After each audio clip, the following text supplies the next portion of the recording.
Today is August 25th, 2019. You're listening to Fancy Ramen. I'm Neil. And I'm Scott. Today we cover Bloodborne. We talk about telling lies. Telling lies. We cover a little bit of Suikoden V and Neil's completion, and delve just a little bit into a preview of Final Fantasy Tactics, which will be Neil's next Let's Play. Cuki is out for the week. I believe he gets back in 2 weeks or next week. He might be back next week. No, he is doing that hosting thing. So maybe a break on this upcoming week because I'll be out of the country. Or it might be just a long soliloquy. And that would when be you phenomenal. say hosting, let's also confirm that he is a host in a cabaret club. That's right. I didn't want anybody to get the wrong impression that he was doing some sort of like charity work. So that means that he gets dressed up in a nice suit, and then he's evaluated based on his stats like sexy, cute, funny, and I don't remember the fourth one. Sexy, cute, funny, and beauty. How beautiful he is. Sexy and beauty being two completely separate statistics. They are. And then he engages with customers and gets them to buy expensive drinks. And he essentially pretends to be like a boyfriend or something like that. But like no physical touching. Right. Just direct and like constant emotional support. Exactly. All on this episode of Fancy Ramen 130, title pending.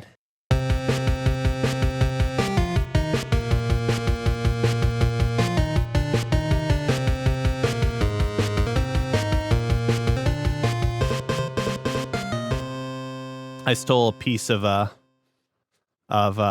Tiff's Honeycrisp apple. Ah, yum.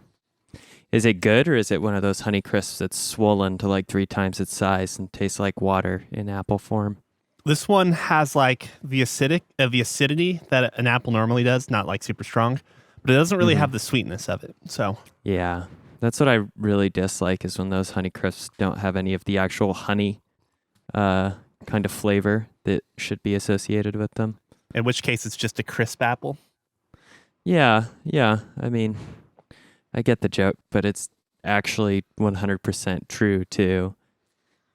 You just get the sharpness and nothing else. This is an episode, whatever, where This is going to be a weak episode is what I'm hearing. Yes, because we're not talking about Three Houses at all. Right. I haven't finished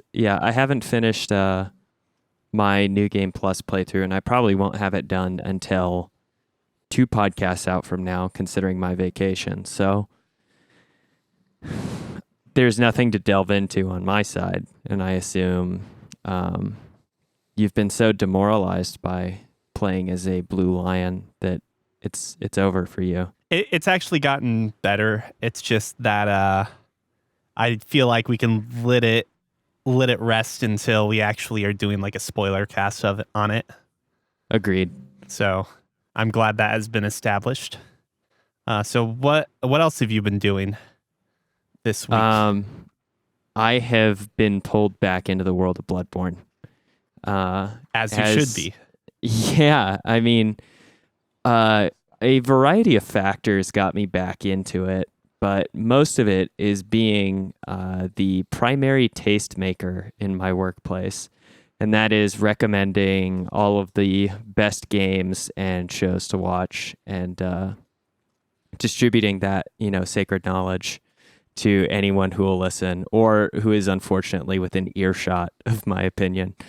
And I'm happy to say that I've probably gotten at least 3 people each to pick up a From Software game, Dark Souls 3, Bloodborne, and Sekiro, respectively. I loaned out Sekiro, and that's a single player game, so there's no playing any sort of online with that person. The other person who I got into Dark Souls is Xbox, and so I don't have the same hardware to connect, and I am almost certain that there's no crossplay on that. And so the last coworker and friend that I got into it got into Bloodborne and picked that up. And because it's, I think, $20 for the Platinum Edition on the PlayStation Store, that is the one option that I can play online. And I haven't played with them yet, but as soon as I booted up the game, I kind of got hooked back into it. You know, your mind starts racing with the new build path you're going to try, because last time, I think, as I spoke on the podcast, I found that the Tonitrus and Strength Arcane build is truly game breaking at certain points. And so I decided to take the entire opposite combo build and try and work out a Dex Blood Tinge character. And it's been hard, but incredibly motivating to just kind of like push through. Is Blood Tinge like the sole modifier that determines how strong the blood cannon is, or the hand cannon? For all of the firearm, I think, let's call them firearm weapons, although maybe some of them aren't necessarily firearms. Blood Tinge is the scaling stat, as well as, I think, visceral attacks. So counters are also impacted by Blood Tinge. I've noticed that my visceral attacks are way more potent than they have ever been in any other Bloodborne playthrough. So countering is like massively incentivized by the fact that, one, you're doing more damage with your countering weapon anyway, and two, if you can successfully execute the counter with a visceral attack, you are going to do a massive amount of damage. And although for some bosses it's troublesome or near impossible, for common enemies it is a really like massive change to the playstyle. I don't have weapons that can stagger, but if I can counter who needs to stagger and score some free hits when I can just like pull 500 damage out of, you know, a like staggered enemy's chest.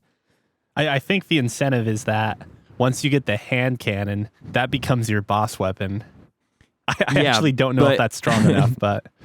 But you need your strength like close to 30 to, there's a cannon that you literally hold in one hand, and then there's a cannon that apparently you like wheel around with you or something. And both of those are like minimum stat of 28 strength or something, and then 30 strength for the other. So are you not going to build high enough to use those weapons? I mean, when we're talking about that many points invested into a strength stat, that for my character I think is 10. It's a long path. That same amount of investment could put me at Blood Tinge of like 40, and then I can use the Chikage and just do blood damage with my weapon. Oh yeah, that's true. So I'm gonna try that. I'm gonna try mixing with the Dex and Blood Tinge. The one thing I've really noticed about this game is strength weapons are way more abundant in the like beginning and mid game than good Dex weapons. The good Dex weapons seem to be like only appearing at mid game or later. Is the rifle spear, a Dex weapon? The rifle spear is a Dex weapon, and you can acquire that probably the earliest out of any of the Dex weapons that aren't the threaded cane. Oh, the saw spear too, but the saw spear is a D scaling in dexterity, so it's not like it's all that good for Dex builds in the first place. The cane is a B after upgrading it like three times, but the cane is significantly weaker than almost any of the other weapons, and so unless you have a really high Dex stat, that scaling doesn't make up for the weaker base damage. I've always felt like the cane was just self-imposed hard mode. It's very difficult unless you're using it for crowd control. But even then, if you're crowd control in, say, a tight corridor, you're more likely to bounce the attack off the walls than hit an enemy, which is, asking to be punished by a mob. I could be wrong, but like in its transformed, in like the transformed mode or like the trick mode, which for people that haven't played Bloodborne, your cane is basically an Ivy sword, Ivy from Soul Calibur. Exactly. So when you're in that trick mode, the chain cane mode, I feel like the attack windup is significantly longer than other weapons you get later that have better or equal range. Like the rifle spear, for instance, has like a relatively short windup for the amount of reach and range you get. Agreed, absolutely. And I think maybe the stamina cost is a little less for like those stabbing weapons. And so theoretically, you can be more efficient with that stamina usage. I honestly forgot there was even stamina because of Sekiro. Oh yeah, that's right. No, stamina is still super important. No doubt about that. Yeah, Sekiro removing the stamina system is such a weird like change to how you mentally approach the other games instead of, managing a resource for mostly offensive and defensive, um, I guess, offensive and defensive investment. You have a strictly defensive investment with your posture bar, and you're also impacting your enemy's health and uh, their posture bar, which is the first time that an enemy or bosses like really have stamina in the same way. And it definitely it gives a completely different balance to the game that I'm not experiencing with Bloodborne or ever experienced with Dark Souls. And maybe the other argument is too that it is nice in balancing in the same way that Bloodborne has flaws when you fight other hunters who have infinite ammo on, like, say, spread weapons. So when you're fighting the hunter with the rifle spear, he can fire endlessly at you from a distance and eat up all your stamina with just trying to dodge those shots. I think we've talked about it before, but those opposing hunters are literally like the hardest enemies in that game to some respect.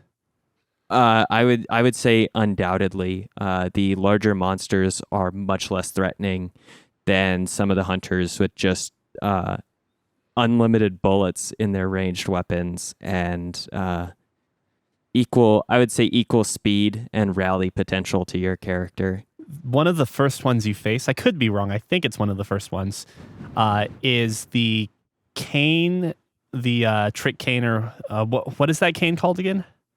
It is called the trick cane. Or wait, no, the cane whip? Is it trick cane? I'm pretty sure it's called the trick cane. In any case, that has that weapon, uses whatever you call the magic in Bloodborne in the church. Is it no, or is it Bergenworth? Maybe. I haven't gotten to Bergenworth yet on this playthrough, so I don't remember. Threaded cane, not Threaded trick cane. Yeah, that. I thought I'd double check.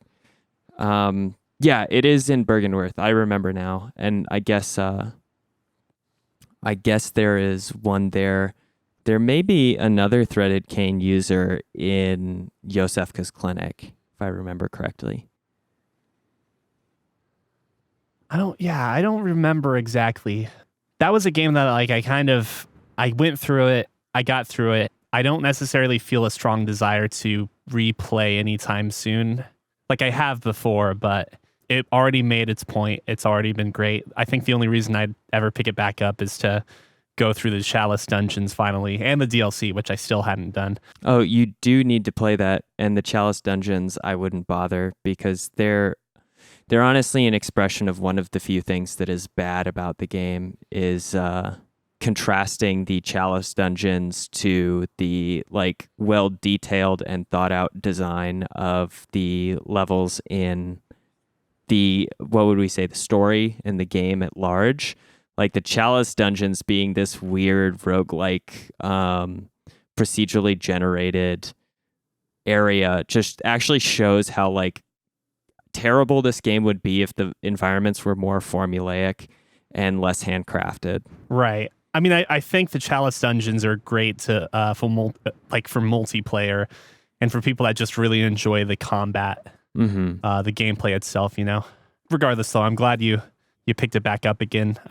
It wasn't that long ago when you played it the first time, right? It's been approximately a year, and I honestly wasn't sure if I'd play it again. I told that coworker, like, oh, I'll play with you, thinking I can create a new character, kind of get them started, and, like it help them start their journey in the game, and then kind of once the training wheels are off, let them progress through. But if anything, what's happened is I booted up the game and thought, there's another way to play this that I haven't done yet. And I am just so excited to have, I don't know, another challenging experience from one of these games. And I'm so drawn in by the setting in this particular game compared to, say, ever playing Dark Souls 1, 2, or 3 again, that I'm pretty sure I've like doubled the amount of time and levels that he's put into the game since recommending it more than a week ago.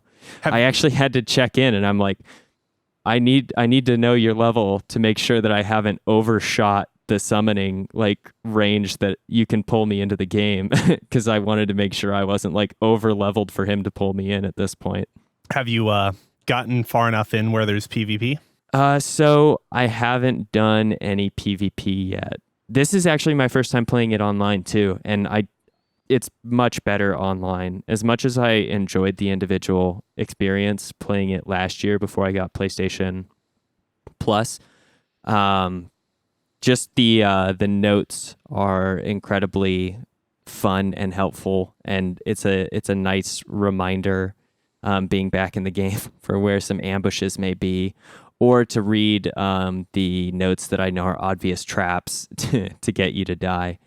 Sure. So it's nice to have that, but I haven't had any PvP because I think in this game the PvP is initiated after you've summoned a helper, and every time I've tried to summon an online player for help, I've wasted the insight and nobody has shown up, and I've just gone about my thing anyway. The last time I tried to summon someone was at Dark Beast Parl, and nobody came, and so I went into the Dark Beast Parl fight alone instead of summoning an old hunter because I had already wasted one insight, and I beat it without anybody. So I decided that maybe I'll save my insight for just buying items at the fountain, and I'll save the madman's knowledge to drop to my friend so he can summon me in when he needs help.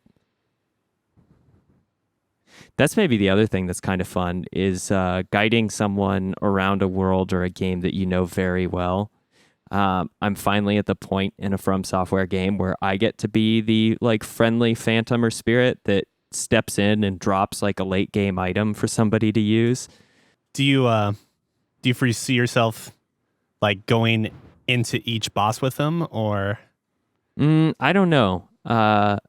It'll be whatever he needs. And I think a lot of these bosses some of them are honestly more manageable alone. I realize that Dark Beast Parl, for instance, is actually an easier fight individually because it moves fast enough that, and the tracking on him is difficult, that the more characters there are for him to target or lock onto, actually the less telegraphed or easy to read his moves become, and the more likely you're going to get hit by a surprise like sweeping claw attack, versus if you're facing him one-on-one, he's relatively transparent, and if you time your dodges right, you can finish the fight very quickly.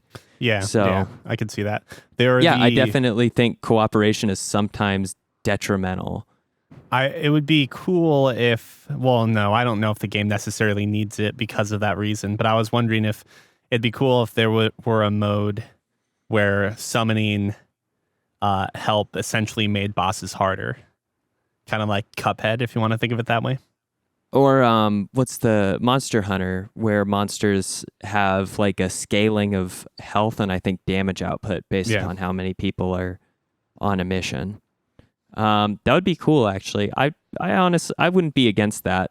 There are some bosses that it definitely makes sense for, and others where I'm sure even an extra couple, like 100 ticks of health would make me want to pull my hair out. So the balancing may be a little tricky.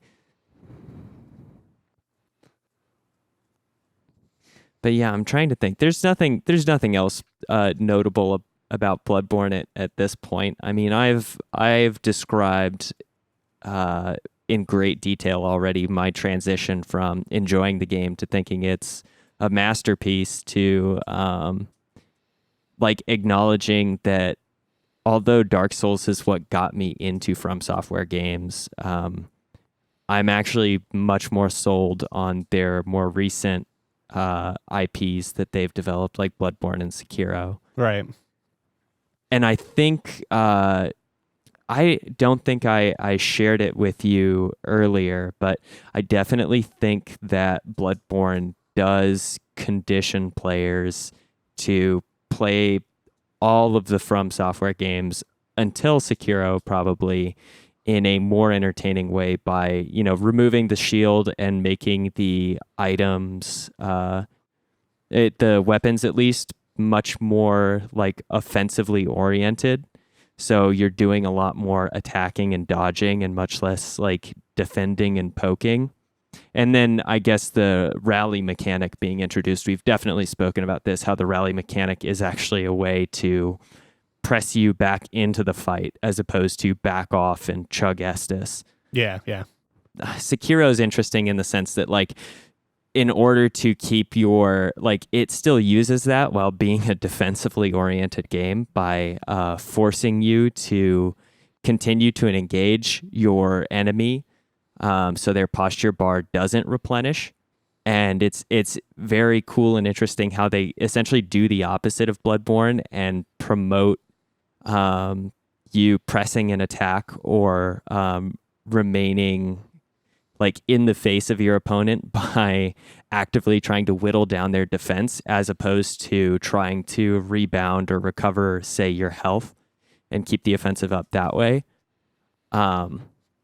It's just funny how they use two very different mechanics to execute the same, to incentivize the same kind of player behavior, and that both are so much fun and I think promote a more active gameplay style to the game than the sword and board techniques that I thought were the bread and butter to beating From Software games beforehand. In some way, unless you were doing like your glass cannon builds, I'd almost even say that like that was the efficient way to play Dark Souls.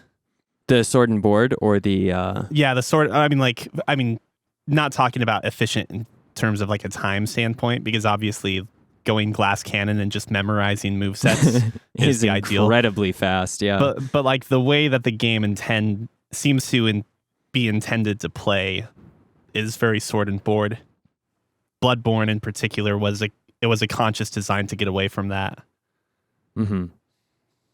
That's it for Bloodborne, Neil. I don't know if you've picked up anything new to game on, or if you've been locked in to Fire Emblem.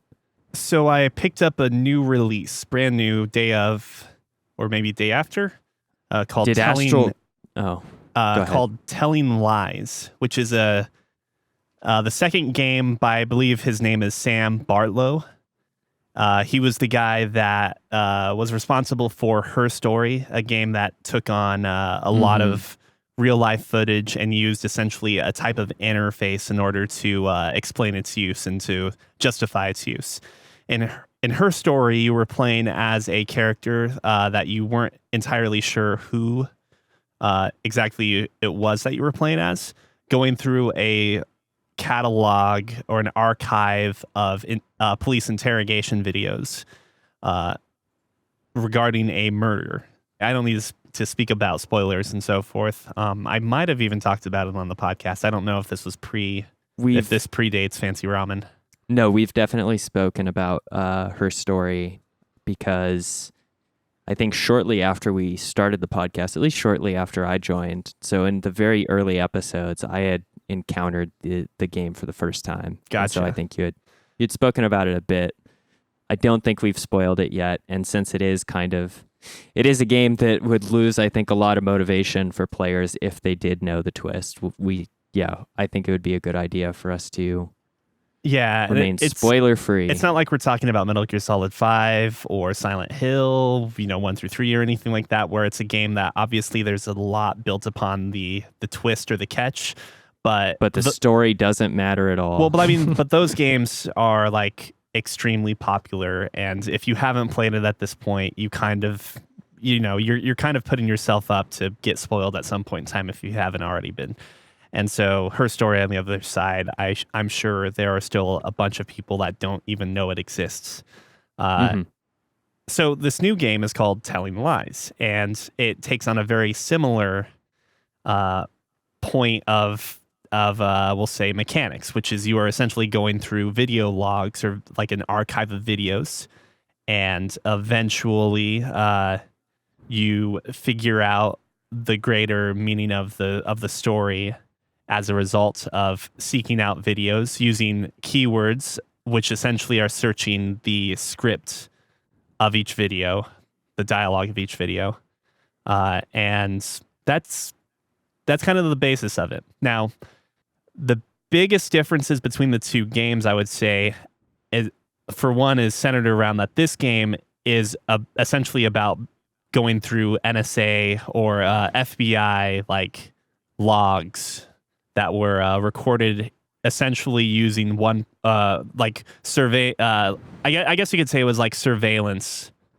or chat logs from one person and all of his communications to other people. So if this main character that we'll call David spoke to someone named Emma, that means that you would have both his side and her side of the conversation. But the twist kind of comes from the standpoint that if you're not necessarily privy to one person says, you might not know exactly how to get the other side of the conversation. So if I find one piece of one conversation where he's talking about, I don't know, he's talking about wanting a package delivered, and he's referring to the reason for the delivery as a party. He needs a package for this party, which obviously is like code for something. You need to come up with a way that you can find out anything that the other person might have said in order to find his half of the conversation. And so the other person may not say or mention package or party. So you have to start looking for other clues in the first half of the conversation that would cue you in or give you a keyword to the other half. Whereas in her story, it's all one side of the interrogation process. You never actually hear the questions.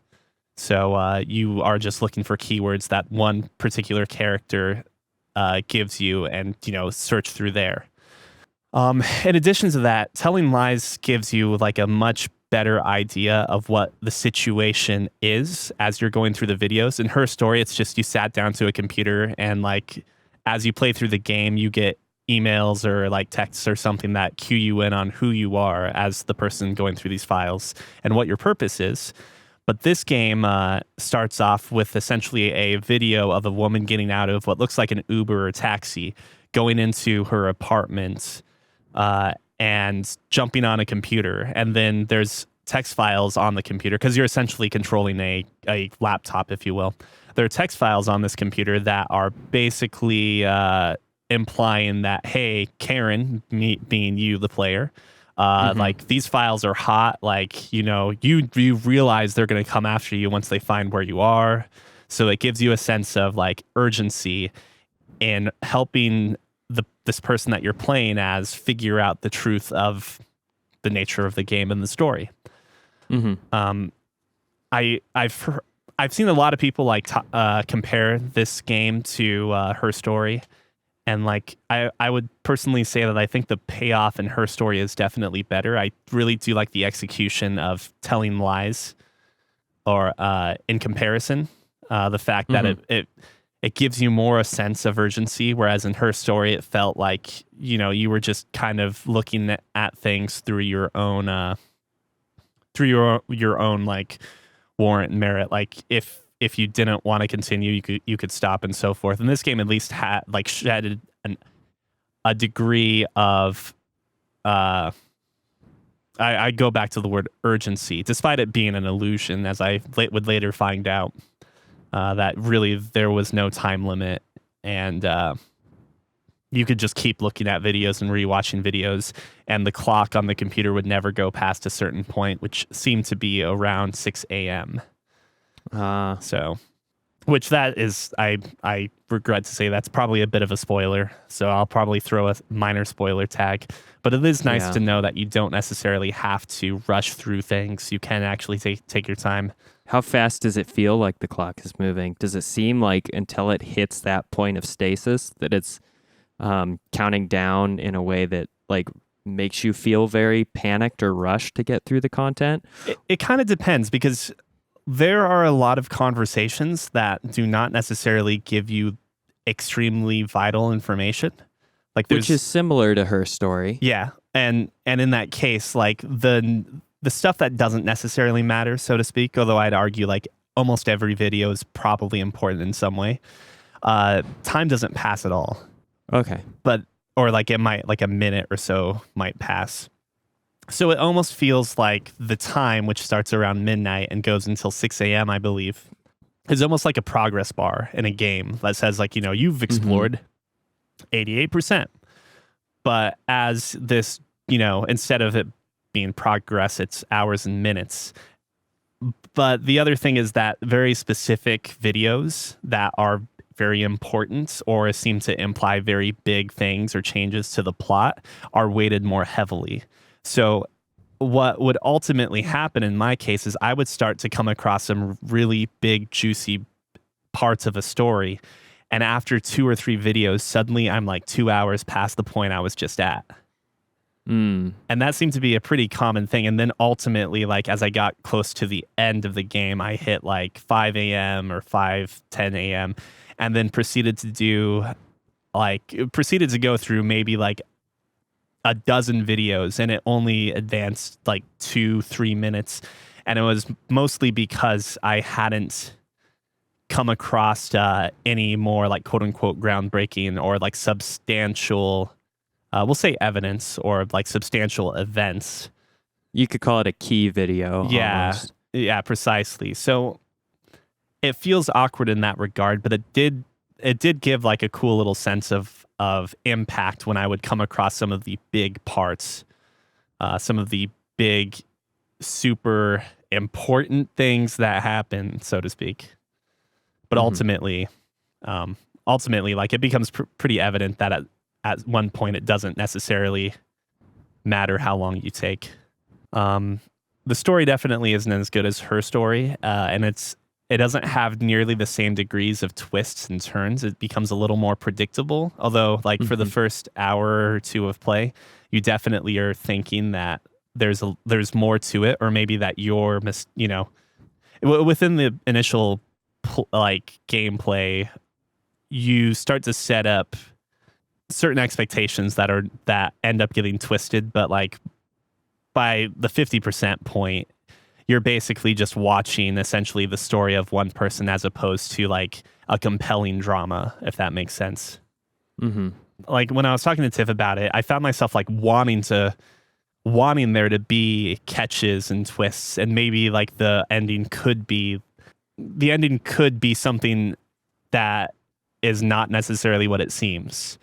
But like ultimately, it kind of is what it is, if that makes sense. Despite like wanting there to actually be a twist that the game is not telling us, like kind of like her story. Like her story has a very ambiguous ending. You want the ending of Telling Lies to be ambiguous, or at least I do, and it really isn't, unfortunately. Aside from that, I finished Suikoden V on stream, and I'm kind of reminded like why I held that game in such a high regard. For essentially a series, Suikoden, of course, being a JRPG series, more or less about like nations, wars, and so forth, and like the human struggle. That series is essentially capped off with 5. They haven't made another game since 2007, and I would honestly say that it has essentially the perfect ending. Spoilers, but the good guys win. You have like a lot of really touching cutscenes where essentially the main character is sort of reunited with his dead family or his dead parents, like in a symbolic dying? sort of way. He doesn't die, but like it's a super fairy tale ending that is really, really well done. They have music orchestrated to to match this particular scene and change with it in the same fashion that like a cartoon or a movie would do.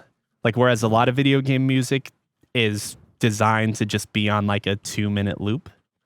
Right. And even then, other games that have like not necessarily loop friendly music, like Persona 4 comes to mind.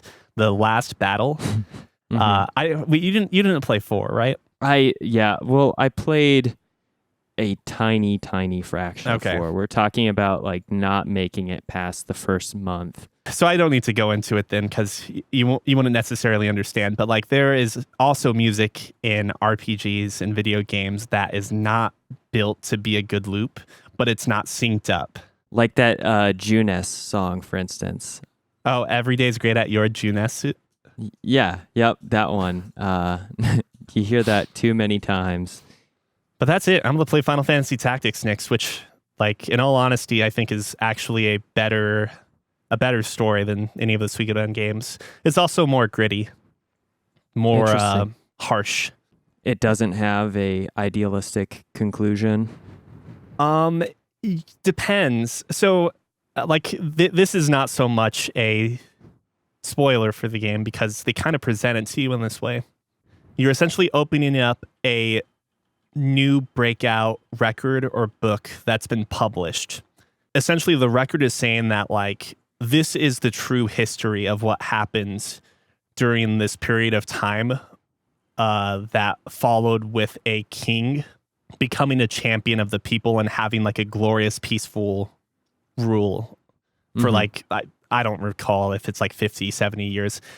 But basically, you're told that there was a king that had a really good servants or time. He used to be a commoner. He rises up to the position of king over this over the world of Ivalis or Evilis. I don't recall what the pronunciation is for it. And the papers that are released or published or found are apparently from a person that tried to expose the truth when the king was, like, shortly after the king was crowned and was executed for it. And the papers essentially are going to tell the true story or the full story. So that's when you enter the game proper itself, where you play as essentially someone very close to the soon-to-be king. And you start, like, the story kind of less detaches itself from like the standpoint of the author, because you don't actually meet the author until later, but you start following this character who's tangential to the future king. And you kind of, I guess, you live through this other character's life or story during this turbulent era, which is very closely modeled after the War of the Roses. And I guess the entire idea, again, looking back at like a game I played close to like 17 years ago or something, maybe more than that, 20 years ago, the story is sort of about Ramza, this tangential character, and also about seeing the soon-to-be king or the to-be king, all of the shit he does, and asking yourself at the end, is it technically worth everything he did to become king? Also knowing that his time as king was like peaceful and good and positive for the most part. At least we've been told from history, which is the whole also purpose that, like, you know, victors can write history their own way, at least, you know, during the medieval times. So it's dark within the sense of you have to kill rebels and people that, you know, have their own desires and their own motivations. Right. And so you're kind of on the bad side, or at least you're kind of on like a corrupt side for a while. You have to essentially see the harshness of war, the harshness of starvation and bad, like essentially like a system that doesn't work. You have to witness like essentially the failings of like medieval life. And you also like witness essentially what becomes a revolution during the process of it. Hopefully it'll be good. I remember it being good, but I also remember as I look back at it that there was quite a bit of grinding and random battles, which is kind of weird for a strategy game. Right. I don't know. That strikes me as such a turnoff for strategy games. It's like I guess how do they initiate a random encounter? You're walking on an overworld and then it drops you into a like chessboard style map. You have all of your movement on a like hand drawn style map with like Mm-hmm. markers designating important locations like cities, marshes, forests. Right. And through the course of your game, your character serves essentially kind of as like a piece on the map that you need to go from place to place depending on what your objective is, what jobs or quests, side quests you might have picked up. Mm-hmm. And every time you pass by one of the non-cities, like a marsh, a wasteland, a canyon, a field. A dice is rolled to whether you have an encounter. Yes. Okay. The next question is just, is this movement, this is a movement across like nodes then, or is it full, like free form, multi-directional movement on a map space? It's nodes. So like, I mean, Okay. it's like a prettied up version of having a menu of options. You know what I mean?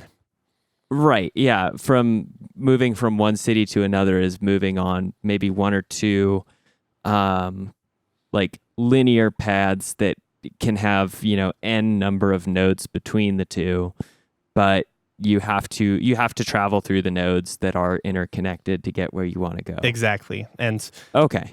it, so I don't know if it's necessarily a good thing or a bad thing, but the game utilizes, oh God, what is that term now? Scaling, level scaling.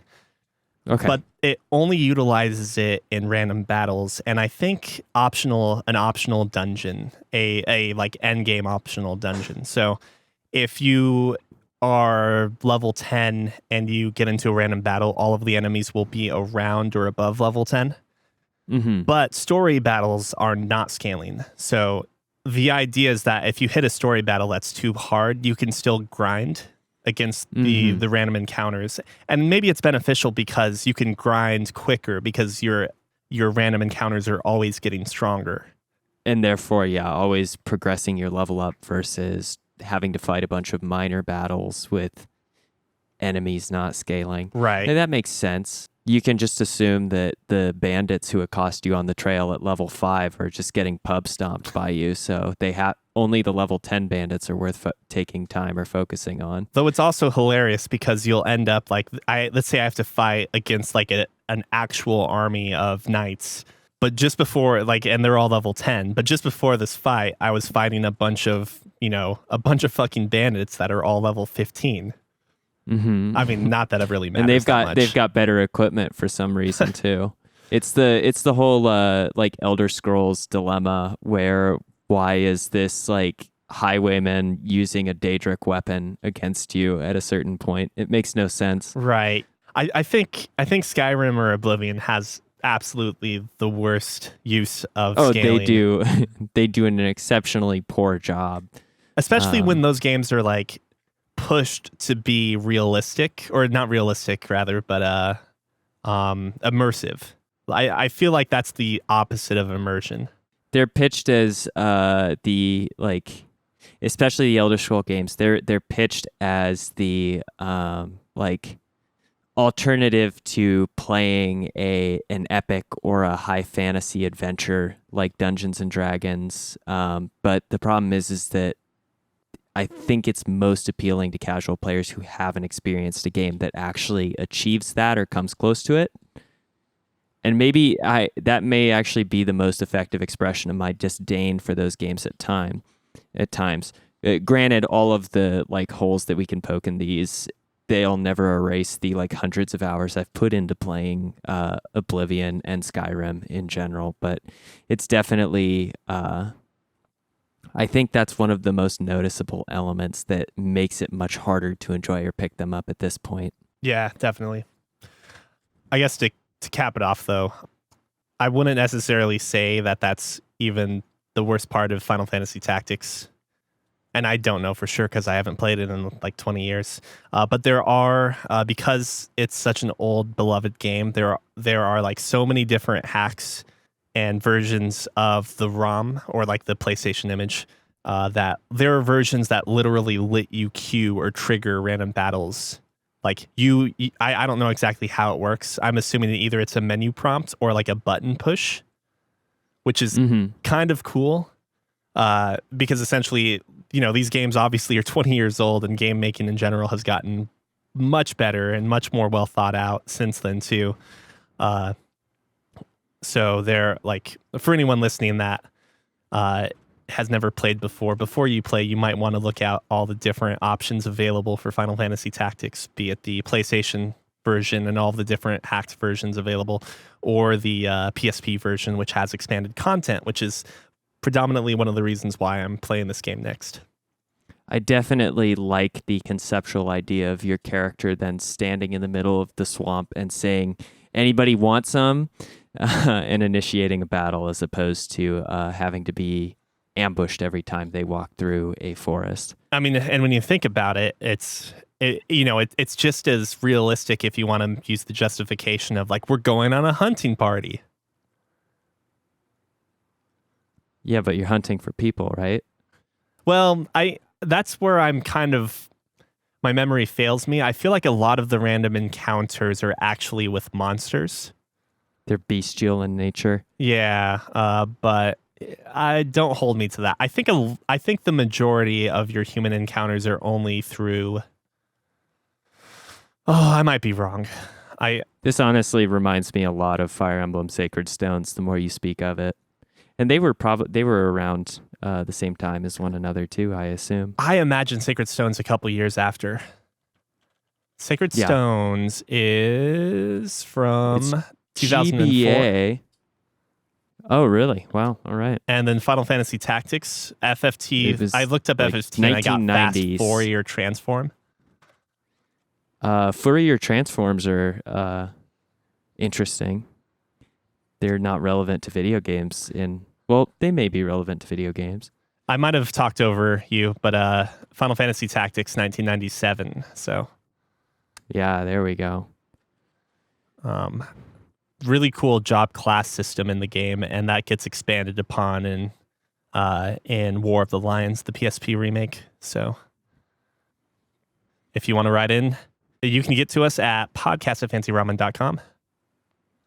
You can watch us on our Twitch channels, www.twitch.tv at Fancy Ramen TV, Cookie Skimilk, or our friend John at JFrey All Day. And let's see. Always remember to like and subscribe for the podcast or the YouTube channel if you enjoy the content we produce, and tell a friend about it. That's actually the best way to help us out, is to spread the word. And I forgot to mention, I was supposed to say, hey, Cookie, John and Buck are getting those figures to you. Cookie?